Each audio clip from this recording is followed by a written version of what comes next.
lanes. The Primal Muerta is honestly the strongest one they have, I think. A Drow can be a bit weak in the laning stage.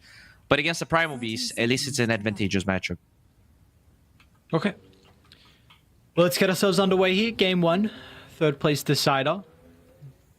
Bit of extra money, some pride as well on the line. Parivision and Gaimin. Most importantly, Gaimin would like to go out on a high. I guess you could kind of say the same for Parivision, but I think the big thing for them is that they've actually looked much more convincing in their series compared to Gaimin, especially yesterday with the matchup versus Spirit. We did not see the best Gaimin, so we'll see if this is going to be a bit of a different story today. Top lane, DM might be in trouble. In fact, with the Frost Arrows connecting, the slows are going to continue to stack up. Should be our first blood, unless Nightcast gets some crazy body blocks and... Oh my god, dude. All right, damn. It was pretty interesting play from GG. They were not applying Napalm like off cooldown because I don't think they wanted to get the kill, and if they did that, he would just TP out because they have no stuns. So they were kind of like slow with their approach. And I mean, I still feel like it's good because you did a lot of damage to the Beastmaster, but just interesting to note that GG. I like the start here. I feel like GG have underperformed in the lanes more often than not. Like, to me, 90% of their problems just have been lanes. Oh, Nightless? Hello? Okay. Okay. Yeah, well. That's usually how I expect the laning stage of support Morphling to go, right? In general, Nightless was just like getting triple kills in the laning stage before level 6. This time around, we'll pay the price here. I don't know if top's going to get any different, but it already looks incredibly unplayable. I mean, the panel mentioned about the drama with the Beastmaster and the lane in particular, and we're just seeing like any boar, it's gone from like even Seller can deal with it relatively easy. Like maybe once you're able to find levels, it could be a different story, but Drow is 8 and 7 compared to the one last hit on DM.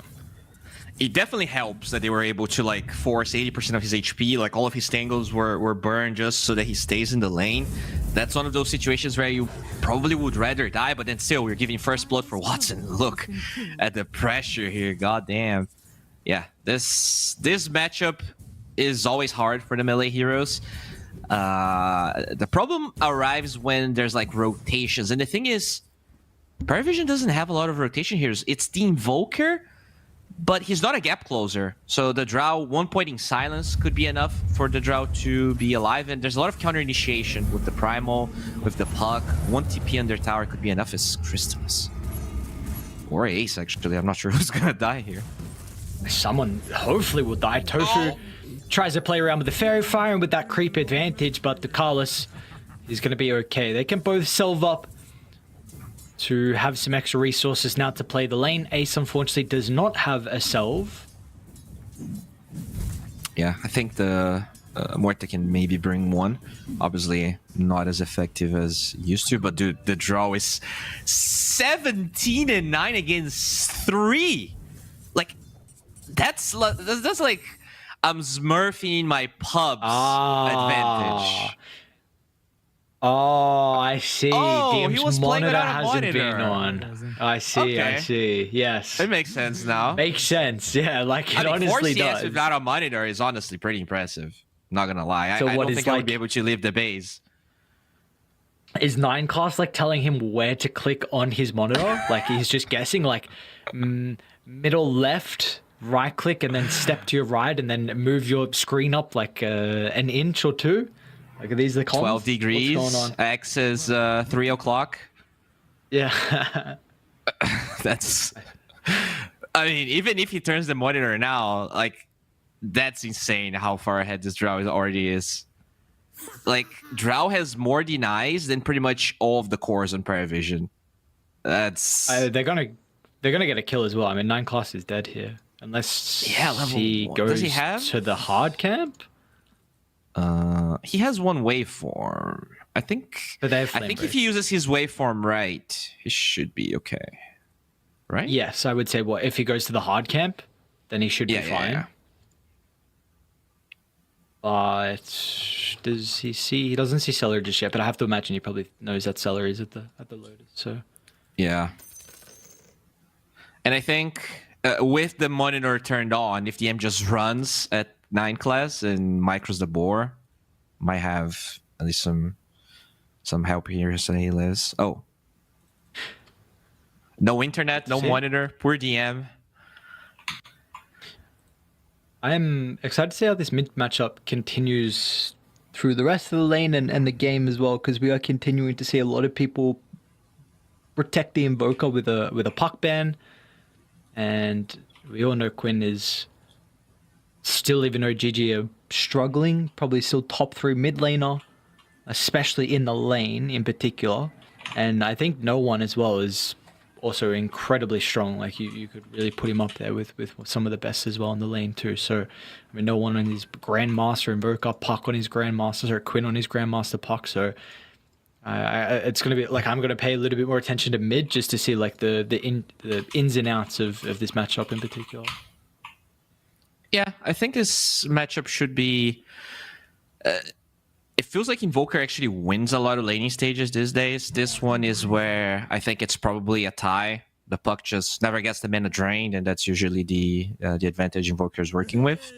So the disadvantage, let's say, for Invoker is that he's better at counter initiation than he is at ganking. Like before you get your boots and more points of quas so that your goal swacks faster, you don't really rotate as well.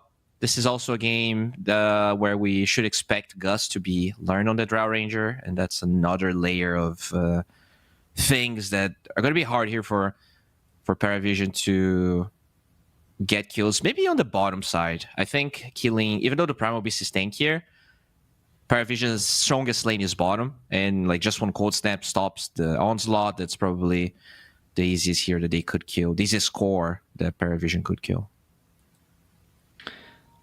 Is this...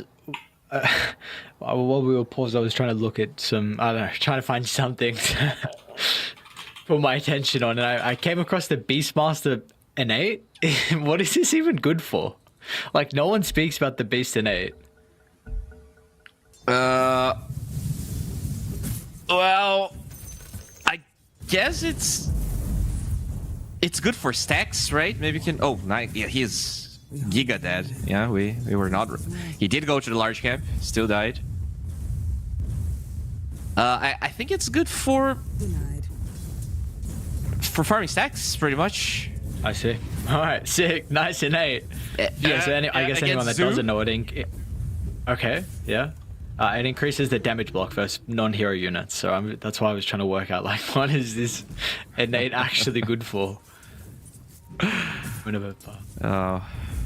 Yeah, I guess it's good against Clinks, right? Even though Clinks counters Beastmaster with the whole death pack thing, at least you don't take a lot of damage to his skeletons.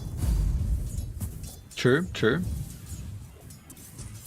But this Morphling, like, this is the worst 9 classes Morphling has looked so far.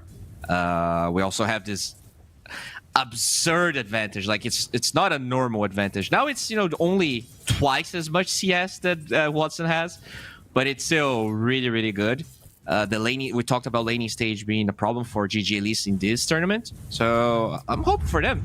This might be a game where even at least like it goes a little bit later, because it felt like most of GG's games were over minute 15. Like they barely got to play. Seems like with the Morphling, like we've often been mentioning, like this hero, especially with the support Morph, like your laning phase is quite weak, and finally we're getting a team that is actually punishing that. Because we've continued to bring that up multiple times, but it's just always gotten out of the lane. Yeah. Well, this time around, 9 class still level 2, minute 5. If by any chance they can steal the Wisdom Rune here from Parivision, this would be like the killing blow, honestly. This is a game where the supports cannot allow to be this underleveled. Ducalis is also only level 3. I wonder if GG is going to try and put some resources. Quinn, Puck is a pretty good hero at stealing Wisdom Runes. We'll see if he's going to maybe try and do that. and having a pretty good time, but no one isn't really too far behind as well. 13-3 compared to the 23 and 4. Quinn does have level 6 though. It's a little bit more impactful than what no 1-6 will be. Don't know if we're going to get any rotations out of the supports. We do have the power runes coming up shortly, so we'll see what the decision's going to be. Bottom, a little bit of pressure put onto Crystallis, but they always have the glimpse. The damage is still pretty high. Crystallis has the healing Lotus, might be able to turn now. And bait with the stick. Tofu falling pretty low. Dakalis, unfortunately, by himself is not going to have the damage, so Crystallis will be sent back to base by the looks of it. Oh, Quinn. 9 class is trying to get this rune, but I don't think he can. Not fast enough. So haste rune for the puck. Leaves DM alone. This could be OTP from the Invoker. Nicely done. DM's just baiting.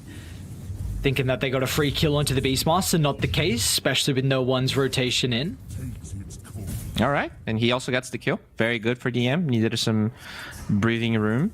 The puck still in the mid lane. So apparently Wisdom Rune is not gonna be stolen by GG. Oh, never mind. Quinn does orb aggressively here. Okay. We were mentioning before about the experience from the supports, kind of getting max bottom lane, actually. Ace glimpse back into the kinetic field. Tofu's going to be able to send the Bristle away, and Ace is fine. You were just mentioning about 9 class before having some experience issues. It was nice that no one was able to TP top at the same time that the Morphling rotated to mid to try and secure the power rune, because it meant that 9 class at least could soak some experience.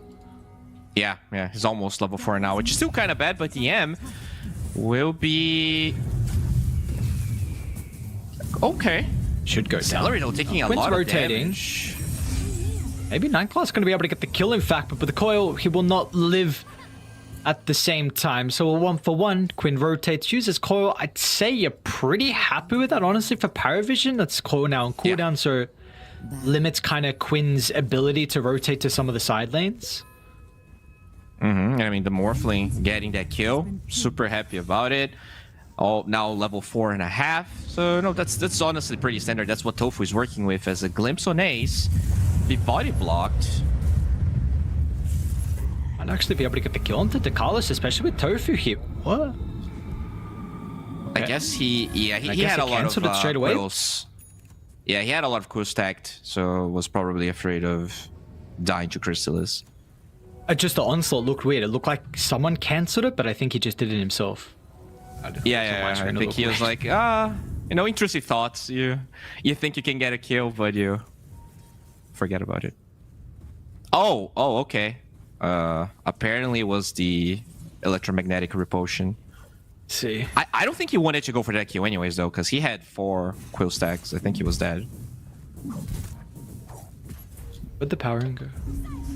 Celery? 9 class? Coil again on the Morphling, went back up. Does mean that no one's able to spellcast, but unfortunately at this stage of the game, no one is kind of lacking some damage. So Celery is going to be okay. The Carlos will look to TP in. I don't even know if he has the damage himself. Celery is going to be in range for the Glimpse, and okay, looks like he will. 3 points in Glimpse. Level 5 already here for the Disruptor. Dude, they coiled a Morphling and level 4 Morphling and he lives. That's insanity. He's walking towards them. Oh, this guy knows no fear. 9 class not really respecting them, and you can't blame him, especially when he's got heroes to play behind him. No one will run into another Phantom, unfortunately, so won't be able to spellcast Watson's rotation as well on a Drow Ranger. Teep being mid, looking to continue with a good start that he's had. Quinn on the opposite high ground, but it's not going to matter. I mean, yeah, he's fine. Yeah, I love how Quinn ignored the Morphling this time. He's like, yeah, I can't kill this guy. I'm just going to go for the Disruptor.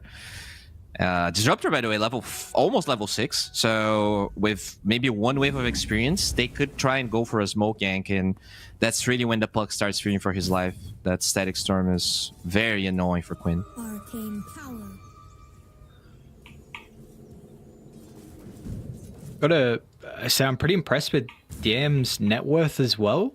I mean, he's 1-0-1, hasn't died, 48 last hits. Like, he's catching up, and we see some stacks inside the jungle.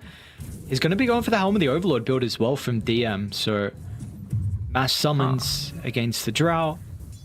We will see Gaming have a pretty good lineup to be able to invade the jungle, so I wonder if there's going to be a play for them to try and get a ward down at the...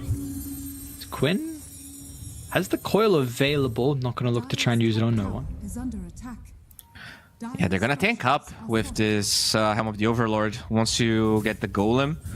So you have Bristle, Morphling, Beastmaster draft. These heroes are going to become extremely tanky.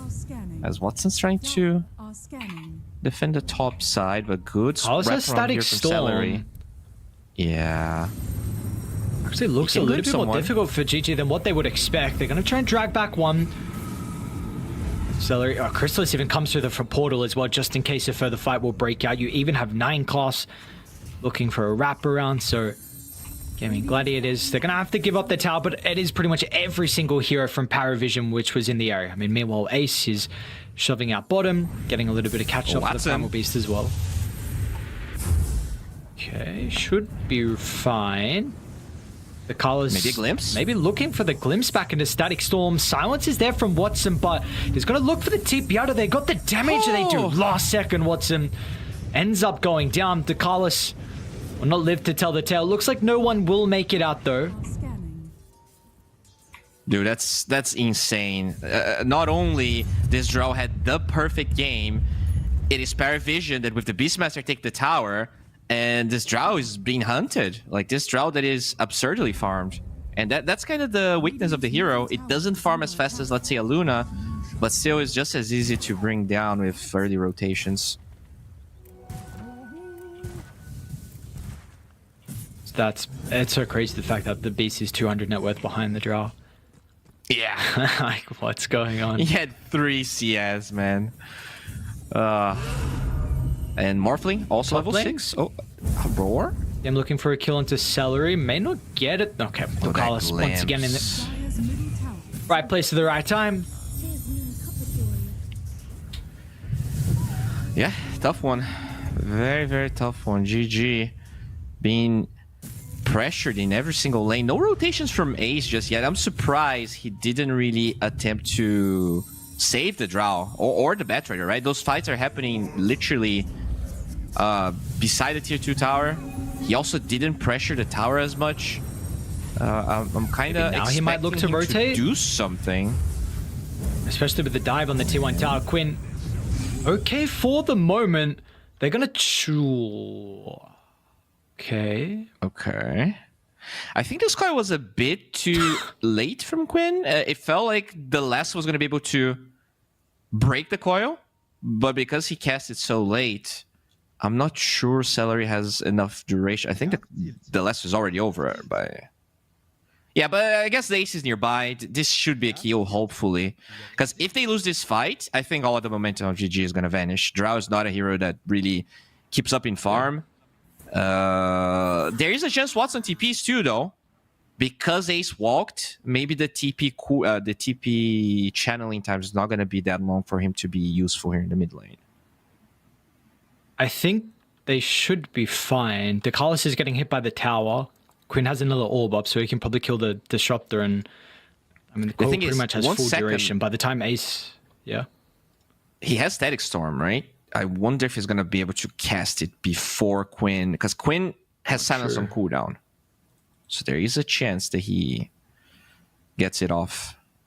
And Morphling is a puck, so he will also have a lot of damage in like 2 seconds. Okay. Oh, this looks like it might be a bit more of an interesting fight than I thought.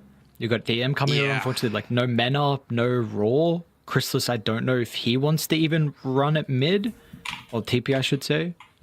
I think Tofu's silence is really what can stop this. He needs a really good placing of the calling around Quinn so that he survives. Like, Quinn is really the one active hero that has the net worth to play right now. It would be a disaster if Quinn falls here. And I guess that control needs to be on the Morphling, right? Because where does the damage come through? Yeah, no roar on the Beastmaster. Invoker pretty much already used everything he has. The Bristle can't be there. So it's really just make sure 9 class doesn't get a good fight. Well, hopefully the monitor change doesn't take overly long. But we should get ourselves underway. Looking like we are in a position where we could have quite a even, at least game one here in the third place decider, which is again good to see considering some of the performances we saw yesterday from Gaming. Yeah, I hope so. You know, I think Gaimin, I really feel like most of their problems have been laning stage related. This is not as hard to fix as, you know, a player, I don't know, just, you know, internal problems around the team or just playstyle differences. Sure, Watson is a very different player than Diracho, but I don't think like his addition is really the reason why they're struggling. I think a lot of people talked about the fact that I mean, even though they got second place at TI, they did struggle a little bit more than they had in the last year. So maybe there were also a couple of other problems. And, you know, teams are complicated. You don't just like replace a player and things get better, right? You need to really be in the same page. And I think I also alluded to how the playstyle of GG might not be like the best playstyle, right? Because in general, when you do well, things you do get nerfed, and adaptation as a whole is also important. Oh, he has to go to the store. Oh no, it's okay. Oh man, that doesn't look good.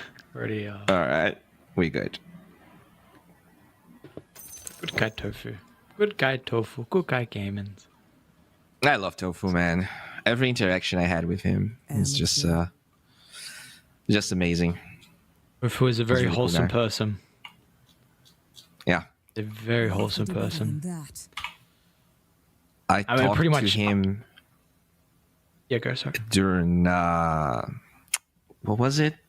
The Stockholm Major. It's been a while. They weren't as hot as they are now, but even then, like you were in everyone's super Stockholm? wholesome. Yeah, I was. I was working for. Were you casting there? No, but I was there as well.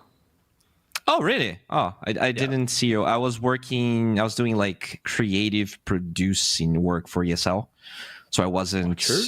hanging around with the casters and everything. But I Same. was in the hotel, so I did get to hang out with the players a little bit. Yeah, that was my first interaction with the gaming members because I'm pretty sure they didn't have that. They still had good Boom, of a- right, at that time? Yeah, they did side boom. Maybe that was a tournament where they did okay, actually. Yeah, I think Who was so. that I think one? maybe top 8. Let me check since we. I thought seem to it have- may. Yeah, fire out. I don't remember. But anyway, my interaction with them that tournament was really good as well. I mean, everyone on gaming is incredibly nice. I can't speak for Watson, but Duracho was also like that old 5-man. Very, very So nice. Gaming, they got 5th, 6th place, which Yeah, is I pretty thought good. it was actually kind of high. Yeah. Yeah. That was the whole like COVID thing with the Chinese teams not going, right? There was this whole, I think Yeah, one I group didn't vaguely have a remember. team. Yeah, it was crazy. Now we get a bunch of tournaments going on. One tournament here, one tournament there. There's qualifiers. Then next week there's qualifiers for another tournament. Yeah, it feels like every 2 weeks there's a big tournament happening. Sometimes every week. It's crazy. Which, I mean, I think the viewers love it. The players, who? I think it was Liquid, right? Was it Insania that said that, Yeah, it was that he's Insania. probably gonna get pretty tired this year, but he still prefers it over the DPC, which, you know, I can understand. I mean, they just want to play at the end of the day. Yes. Yep, that is the big thing. They just gamers want a game, you know, and Yeah. they were gaming for one series a week, and that could be mentally taxing, I imagine, if you lose that series and you're like, damn, my week is like now ruined. What do you do? Yeah. Now it's a bit different. Yeah, maybe if the DPC was faster, right? There was a lot of talks about that, but it also meant that you probably need more casters. I don't know. It's complicated. I like the DPC, but I also, not gonna lie, I do enjoy getting to cast a lot. I'm definitely casting more these days than I was during the DPC times. There's so many tournaments going on right now. Just Yeah. everywhere you look, there's tournaments going. We got this one popping up, and honestly, I mean, the caliber of teams that we have here at One Win is incredible, and all the tournaments we've had from the spring tour to the summer tour. Cool. Yeah. Who was it? So I think Entity won the first one, right? And then I think it was Entity versus VP grand finals, and Entity won. And then last one was Spirit Gaming, where Spirit won 3-1. And now we got Spirit Liquid finals, which is incredibly exciting. I mean, these are two of the best teams. I'm impressed with the form that we're seeing both of them as well, considering they've had these new rosters. And I've just really hope we get a full best of 5, because that would be a nice way to cap off the event. Yeah, I think that's the caliber of teams that will deliver a 5-game series. Honestly, both of them are looking so good that I would be impressed if it's only like 3 games, especially because, as you said, with these 2 new lineups, Liquid with Saberlight and Spirit with Malik and Satanic, they really adapted so fast. Like, calm down, Quinn. Calm down. It's fine.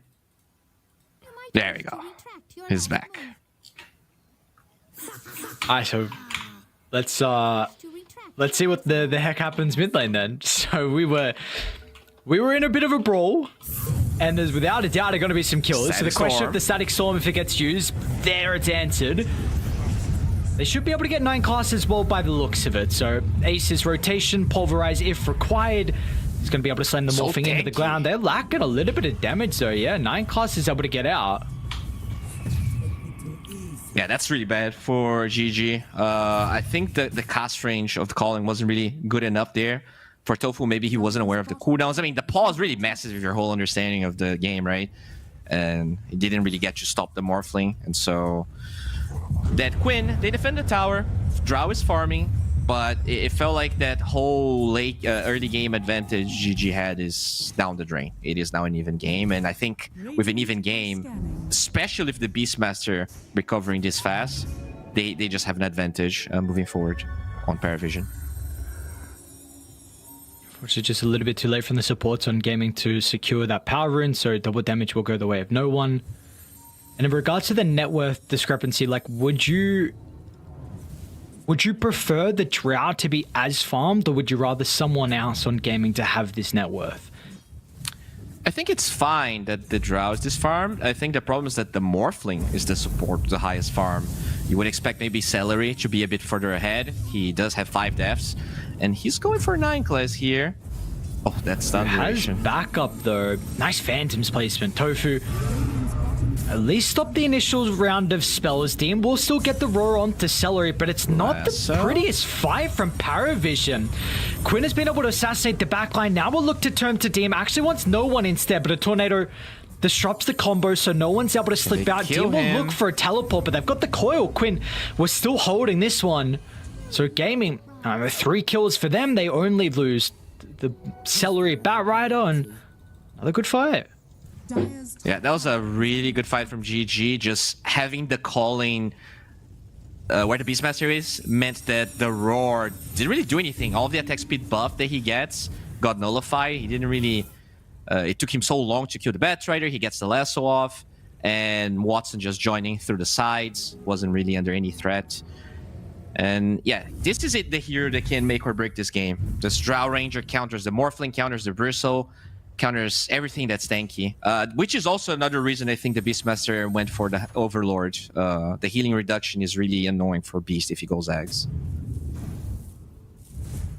How do we feel like the status of the game is about to change though, with the Scepter completed on Crystallis and the Helm of the Overlord about to be completed? Hold that thought, I suppose, because we do have a smoke from Gaming. They don't want to slow this one down. Looking to continue fighting around the power rune. Nicely done from 9 class. The use of the replicate will help secure the kill onto Celery. Dude, 9 class just continues to amaze me with this Morphling support. He, like, that entire lane was absolutely trash. They didn't really steal the Wisdom Rune. They didn't do anything special. They just were patient. And 9 class he doesn't even have that many pubs with Morphling. I was checking. I think he has 1 game this week, but he might be playing this every time on Screams because he feels really comfortable just stealing spells against whatever hero. They're gonna ward the mid lane here, just maybe looking for Quinn. I wonder how they get the Bristle involved in the game though. Like, I feel like Crystallis is ready with the Scepter. I think he... Oh, Sunstrike for the vision! Nicely done. No one giving the information so Dakalis can drag back Quinn. Very cute use of the spells from Parivision. Didn't he have phase shift? Why didn't he phase shift? I'm very confused. I don't know if it was it up? I don't know. Well, yeah, maybe it was off cooldown, but very unfortunate. They get the kill again on Quinn. That's another tower. I think Bristle, his goal right now is just to finish this Bloodstone. Like, he's still very weak if, depending on how the fight goes. And they're still getting all of these objectives without him. So I think it really gives some freedom for Crystallis to scale on Bristle. They could potentially even Roche, but they want to stay around the mid lane for now. That ward did get rewarded, but they still feel very confident as Parivision. Do you even like Bloodstone this game with the Drow? Or it's still you kind of go for it every game, it doesn't matter? What do you mean? The Bloodstone on Crystallis for the spell lifesteal. Do you like him still going it because the Drow or doesn't matter? I don't like it. I'm just not sure how you play with this Eggs build if you're not going Bloodstone as well. It's just... Maybe he goes BKB first, and then you get the Bloodstone. He does have both queued up right now. Ooh, oh my god, no one! Holy moly. Tofu's dead shot to push the Invoker away, but no one just... This man's Invoker. And he went Manta first build as well, which is very interesting from no one. I mean, they have a lot to be able to dispel. Multiple silences. Yeah. Stats are also incredible, but yeah, I've not seen a Manta first. Maybe there's been some rare games, but that's a kill into Roche. This is something you mentioned. Parivision with the Bristle and Beastmaster can bring it down easily. Yeah. GG still maintaining the net worth lead overall. Oh, Watson very low. Dude, they're almost killing the Drow, getting Roche at the same time, and GG, they do feel a little bit lost. They were waiting for the timings here on this Drow. Looks like Shadow Blade is going to be the next one. You do want some breaks against the Bristle, but I don't know. I do feel like GG was a little bit too passive, and a lot of that comes to the Blink Dagger and Celery being late. They're gonna force bottom as well, and GG, you better be careful here. It seems like they're not. Tofu forced to use the Pierce the Veil. Now they are rotating on everyone. Quinn's going to be able to jump in a quick and easy kill into 9 class. Ace as well disrupting the backline. Raw's going to minimize some of the effectiveness out of the BKB, but this is just important what he's done. Creating space for Drow Ranger so Watson can be able to stand his ground firmly and not really be concerned about anything. Meanwhile, Quinn is wanting to try and chase no one. Break of the Core is going to be there. Unfortunately, Ace was a little bit too far away, but should be able to catch up to the Beastmaster as Gaimin. They do not care about the Aegis advantage. They do a really good job to bring all 5 heroes down for that fight. Yeah, they dove a little bit too much on Parivision. Crystallis wasn't too fast to connect. And fighting around the calling is really the tough part. Yes, they have the Manta on the Invoker, but 9 class still doesn't really have a way to deal with that. He's going for Lotus Orb first item, which is very uncharacteristic on the other games. He was always getting Aetherlands, but against 3 silences, there's not really something else that you can do. You need a way to... I guess you could go with U-Scepter, but he also wants to be able to dispel his friends.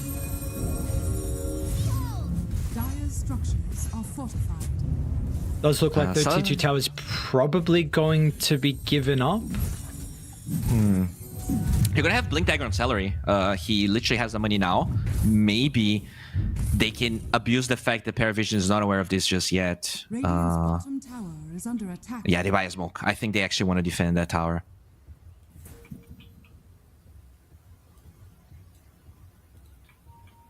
How's the Bristle looking as well? Still quite some times away. Yeah, he did be able go to find for the the Bloodstone. Oh, 9 class. Dodges the flame break. Still gonna lasso. Glimpse kind of breaks it in the end, but still 9 class is going to be controlled. Quinn not going to mess around with the coil usage. Yeah, I really like the emphasis, that, how much pressure they're putting on this Morphling, making sure that he doesn't scale. He's still the most farm support, but you kind of just need to do it. 9 class was absolutely stomping with the Morphling every game, as they find an Arcane Rune, but denied by the Dragon. Aces, like if they keep having some quiet minutes here, Ace is going to get pretty close towards. Okay, never mind. Chrysalis. Break. Watson has Silver his own Edge. break with the Silver's Edge, and my god, the damage from the Drow. They're going to try and set up on the second life. Radiant are really slow to TP. They're lacking TPs. No one's coming. It's just the Disruptor. Where was everyone? They're trying to go for Tofu, but that's definitely not a good enough counter kill, and he's still fine. So for the first time in this game, GG gets an actual good team fight, and they're going to be able to do so much with this. They can poke tier 2. There's no Tormentor, unfortunately, but that's very good for them. They were waiting for the Silver Edge timing, and they used it perfectly. Yeah, well, I was just going to mention about Ace. If he gets some free moments, he's going to get close towards the Scepter with the break for the Bristle. But okay, you've got one on the Drow already. Watson, BKB's his next item. 6, 1, and 4. So there was a stage where we were a bit concerned about the Drow, but he is continuing to have an exceptional game off the back of the lane. And Quinn as well has a Prisma too, so they are really not short on damage by the looks of it for gaming. Yeah, that's the thing, right? Because this Drow had such a good game, she doesn't have to stop for Pyke or Manta or BKB. He just goes Yasha into the Silver Edge, and I think that's off of winning the laning stage. Very nicely done here for GG, and they're gonna get another tower. So, opening up the map here.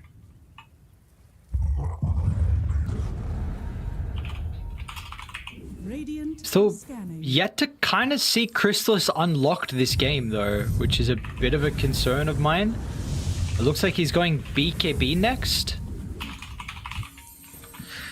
Yeah, that's very true.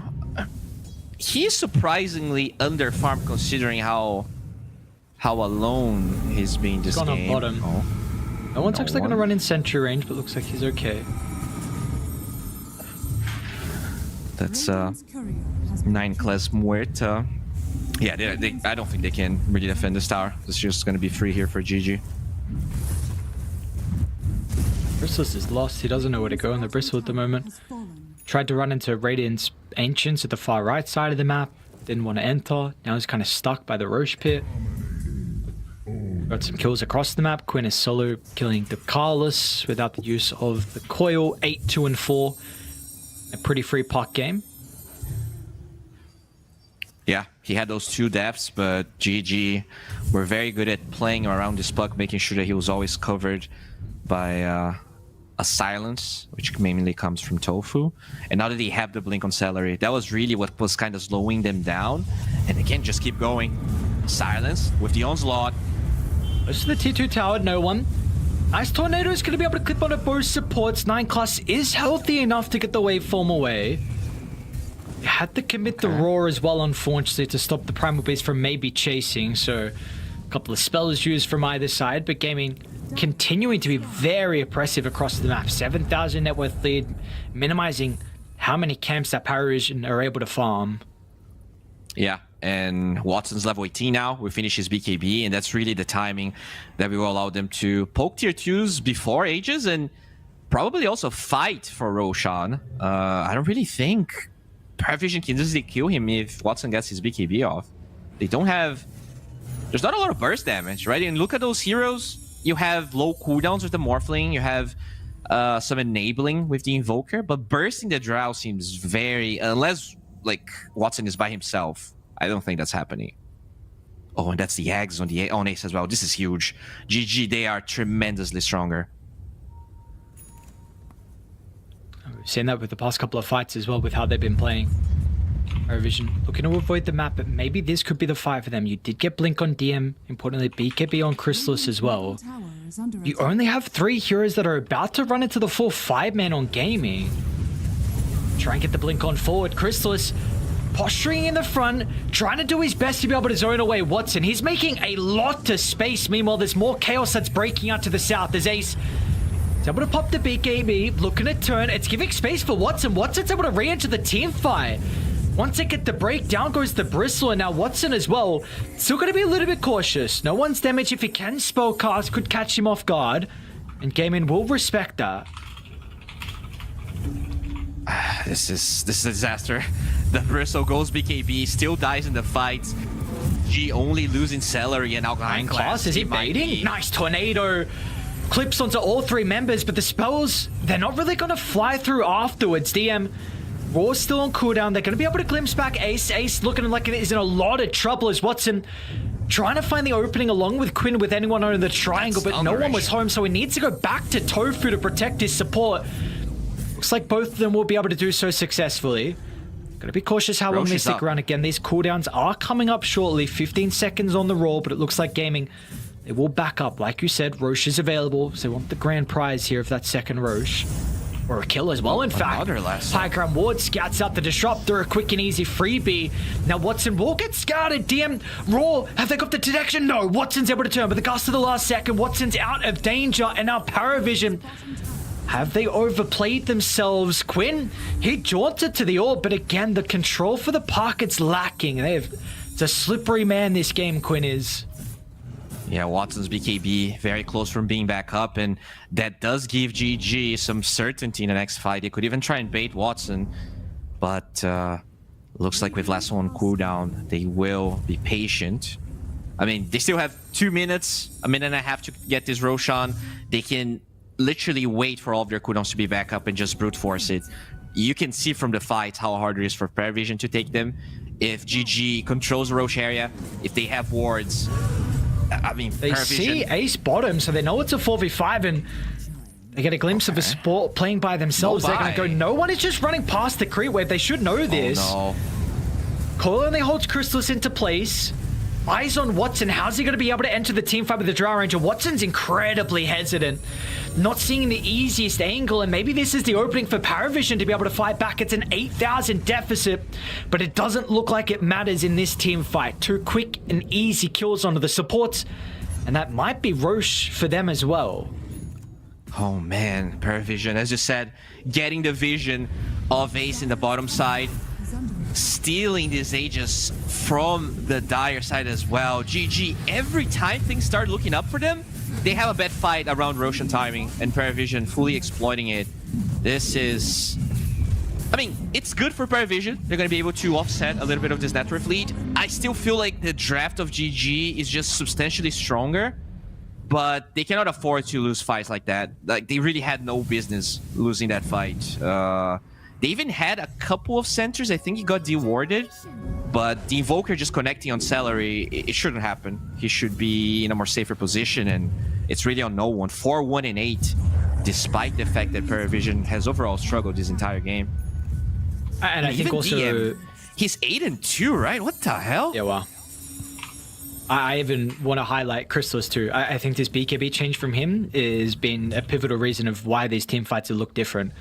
Yeah, we saw previously, like, he was able to get blown up from 4 to 0, even, you know, without this BKB. But now we see he can actually tank spells. He can feel more confident to run at the Drow Ranger. And we see Watson, like, playing accordingly. He's really having a bit more of a difficult time to put himself in a position where he doesn't have heroes on top of him. So I really like this BKB change from Chrysalis. I think it's a big reason of why they put themselves back in a pretty decent position to contest in this game 1. Yeah. GG now playing together, and they will smoke into Parivision, feeling like they're still stronger, which they should be, as 9 class breaks the smoke. Will probably die. Okay, they did use Lasso, but they might still be able to take this. They're very hesitant. Parivision kind of getting split up. Some want to fight and some don't. They want to brace down the Bristle again. Chrysalis positioning. Break's going to be there. He's in some danger, but of course he has the Aegis. They'll be able to get rid of it early on. Now they're on top of no one. No one force gets the coil broken. Ace as well, chucking every single spell. They need the Raw to cancel it. No one tries to slip out of danger. He's okay, but the rest of Parivision, you're probably not going to be able to say the same thing. Chrysalis looking for the TP out on the high ground. They got the damage they do. Chrysalis goes down at the secret shop. Gaimin don't give a damn about that ages advantage that Parivision were playing with. And that's a gem on the ground as well. Celery will pick it up. 9 class is so important in this fight, not only because, you know, he just has an absurd amount of DPS with whatever hero he becomes, but he has the Lotus Orb. It was really hard in the last fight for Ace to get good pulverizes off because the Morphling was already pre-casting it on whoever he engaged. Without the Lotus Orb, they actually find Invoker there, and that's a cleanup kill. So GG. I love that they were confident going for that play after, even though there was an Aegis on Parivision. It shows that, you know, they're still confident despite some of the oopsies they had this game. See at the start of the fight how hesitant Parivision actually looked to set up that formation. Like some wanted to wait on the high ground for Gaimin to run up, even though there was a 4v5, and then some didn't, and we see what the result was. Like, these fights look very different without the Morphling there as well. So it's position 4, very impactful for them, but now you've given a lot of net worth over to Gaimin. Quinn Octarine completed, so he's going to be even more slippery inside these team fights. Yeah. Unlucky game here for 9 class. It felt like in those mid-game team fights, he could be way more active when he rushed the Aetherlands and when he also dropped the... I mean, I always forget how to... 9 class gets the Lotus. I don't think it's really going to matter that much considering there's still an overwhelming amount of stuns. Chrysalis going to try and charge him, but yeah, they're going to lose the Morphling again. 45 seconds without him, so another 4v5 where Gaimin can really do whatever they want without any fight back. T2 Tower's going to drop, and it looks like high ground will be under siege. Yeah, I mean, they still have BKB here in Watson. That's really the one thing. As long as he's alive and he has BKB, they will be able to hit these towers. Parivision waiting for the Morphling respawn timer, but this means that they're gonna lose. They're probably gonna lose barracks. Smoke from the still hasn't TP'd back, so it looks like they will. They're gonna go try for the burst, but Roar is a little bit too late. If they got the damage though, Quinn's falling low, it's not enough. What? They use everything. Quinn doesn't even die in Parivision. Oh, they're just gonna call it 20,000 deficit, and they know what can happen with the Drow Rangers sieging buildings without buybacks. They're gonna tap out of this game 1.